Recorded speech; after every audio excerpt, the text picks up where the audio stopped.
Okay, we're about 2 hours away from pouring. Last night I went ahead and finished up pretty much everything. Natalie and I are just finishing up a couple loose ends, cutting some branches down that may be in the way of the trucks when they pull in, and marking the driveway for soft spots, because we do have a couple that I don't want the trucks getting into and then falling. But we're gonna time lapse it, so we got our GoPro screwed into a tree, and then we will hope it will last the whole time. It's facing me, girl. Oh. Natalie's shuffling, thought I was videotaping her and I was videotaping me. Anyways, hopefully this will go smoothly. So I poured concrete, but I've never poured from a pumper truck, so this will be a first for me, and hoping it will go off okay and we won't make fools of ourselves.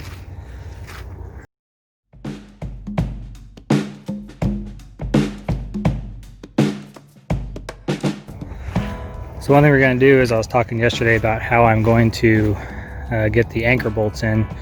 On the way home I realized I really don't have to. So after the footings and everything are poured and I frame up the actual slab, then I'm going to go around and drill in all of my anchor bolts, put them down into the footings with epoxy, and that way I know they will be perfectly exactly where I want them to. So when I frame, there's not going to be any they'll line up where I want them to be. And then we're going to take all these rods I cut from Rebar. I know usually they have really long ones, but I had pre-cut these when I was doing a different idea. So we're still using them. So after we get the footings poured, we'll stick these down in here, and they'll stick up 8 to 10 inches or so, and then we'll bend them over like that into the slab and tie the footing and the slab together. We're going to put these about every 2 feet or so is the plan.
these rebar spikes that are in here will get bent over, and that will tie the slab into the footing. So I got them all the way down. This was our extra yardage in the concrete. It didn't go totally smoothly. We had a few hiccups here and there. You can see here the form's pushed out a little bit, but this one is not bad. Get to some of the other ones here. When we did the boxes, they actually started to raise up, so I actually had to stand on them to keep them pushed down so they're not perfectly level anymore, but again, that doesn't really matter. So this one really fell apart. We had to kind of hold together with our feet while someone ran and got some blocks and stuff to kind of keep it in there. And then this one blew out too. So these were the ones that I was not even worried about being an issue, but they definitely blew out. But it really doesn't matter because they'll be 100% covered up. I think this one blew out too. Yeah, the bottom of that one pushed out. So between trucks, Natalie and I went around, and so we started in this corner, and we did that one, there, all the way around to about right there, and then we had to wait for the second truck. So when we were waiting, we went ahead and went around this whole area, put in as many stakes as we could, and then doubled up on our screws, and we didn't have any problems going around the whole rest of it. Went through just fine. Gonna be a concrete babe today. If it's not warmer, you could do it in a bikini top. We'd probably get concrete everywhere but in the footing. Oh. No, I'm not worried about you. I'm worried about the guys operating the crane not knowing where to put it. So.